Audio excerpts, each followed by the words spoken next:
करके नहीं जाएगा, कहेगा कि साहब गुप्ता जी नहीं मिले थे वहाँ पर। कर्म तो ढूंढ ही लेगा, जहाँ पर इंसान है वहाँ पर कर्म ढूंढ लेता है। वो बशीर बद्र ने लिखा है कि अपने चेहरे के कब किसे दाग नज़र आते हैं, अपने चेहरे के कब किसे दाग नज़र आते हैं, वक्त हर शख्स को आईना दिखा देता है। कर्म किसी को दिखाई नहीं पड़ता, काल ढूंढ ही लेता है, काल ला करके दिखा देता है कि व्यक्ति को कि आपका कर्म कौन सा था। तो दोस्तों जन्म जन्मांतरों के कर्म है, वो कर्म जिनसे हम परिचित हैं और वो कर्म जिनसे हम अपरिचित हैं, वो सारे कर्म गुरुदेव ने उभार दिए हैं और इसलिए कष्टों की तीव्रता बढ़ी है।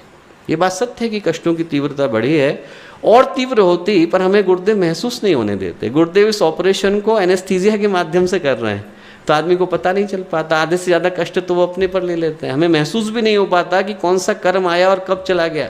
हम पे तो सिर्फ छींटे पड़ते हैं, उन छींटों के आधार पर ही हम बिलबिला उठते हैं कि हमारे ऊपर क्या आया, पर उधर से जो प्रवाह है वो बड़ा भयंकर है और उसका आधे से ज़्यादा कष्ट गुरुदेव अपने ऊपर लेने का कार्य करते हैं। मुझे एक संस्मरण याद आता है, अपने पुराने कार्यकर्ता थे जयपुर के, उनके बड़े ईमानदार अफसर थे। तो गुरुदेव के समय की बात है, उनके जो ऑफिस के लोग थे उनको थोड़ा ईर्ष्या हो गई कि ईमानदार अफसर हैं, तो उन्होंने झूठी शिकायत कर दी। तो कोर्ट में केस हो गया, ये हुआ कि अब जेल जाना पड़ेगा। गुरुदेव के पास आए भागे भागे, बोले एक साहब कोर्ट ने आदेश दे दिया है, मुझे जाना पड़ेगा। गुरुदेव से बोले, गुरुदेव ने कहा कोई बात नहीं बेटा, तू निश्चिंत होकर के जा, लोहे के छल्ले खरीद लेना और हाथ में पहन लेना। उन्होंने कहा ठीक है, लोहे के छल्ले खरीदे और पहन लिए। वापस गए तो केस पूरी तरह से साफ गायब हो गया, बिल्कुल जैसे कभी था ही नहीं, पूरी तरह से गायब। अब उनने उन छल्लों को पूजा की जगह पर रख दिया, रोज़ पूजा करने लगे। गुरुदेव गए एक बार जयपुर, तो गुरुदेव को पूजा घर ले गए। बोले गुरुदेव आपको दिखाना था, वो छल्ले बीच में रखे थे। बोले गुरुदेव ये छल्ले रखे हुए, इनकी पूजा करता हूँ। तो गुरुदेव हंसे, बोले छल्ले यहाँ क्यों रख दिए? बोले कि इन्हीं कारण तो जीवन बचा।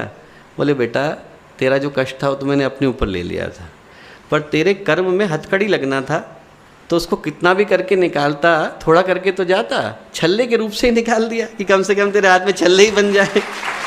तो कर्म है, आधे से ज़्यादा हथकड़ी को छल्ले में बदलने का काम तो गुरुदेव कर देते हैं, पर जितना हमारे हिस्से में आता है दोस्तों, उतने में ही आदमी को कष्ट होने लगता है। ये जो कष्ट कठिनाइयाँ हैं, ये एक दूरगामी व्यवस्था का अंग है दोस्तों। आज जो कष्ट दिया जा रहा है वो कल की अमृत को पाने के लिए दिया जा रहा है। और दूसरा जो लोगों के मन में प्रश्न आता है कि हम लोगों का प्रभुत्व क्यों नहीं है। कल ही एक भैया पूछ रहे थे कि हम लोग न्यूज़पेपरों में क्यों नहीं जाते हैं, समाचार पत्रों में, चैनलों में क्यों नहीं जाते हैं। इसलिए नहीं जाते दोस्तों क्योंकि गायत्री परिवार का समूह तपस्वियों का समूह है और तपस्वियों को अपनी तपस्या का सर्टिफिकेट जो है समाचार पत्रों से नहीं लेना पड़ता, टीवी चैनलों से तपस्या का सर्टिफिकेट नहीं मिलता, अंतरात्मा से और परमात्मा से मिलता है। यदि हम लोगों को न्यूज़पेपरों से सर्टिफिकेट चाहिए था तो व्यापार करना चाहिए था, फिर हम लोग फॉर्च्यून 500 में आते। हम लोग आत्म साधना के क्षेत्र में आए क्यों? आत्म साधना के क्षेत्र में आदमी मन की शांति को पाने के लिए आता है, बाहर के सर्टिफिकेट को इकट्ठा करने के लिए नहीं आता। और हमारे जीवन का समग्र मूल्यांकन तब है जब हमारे व्यक्तित्व में प्रकाश आए, मन में शांति आए।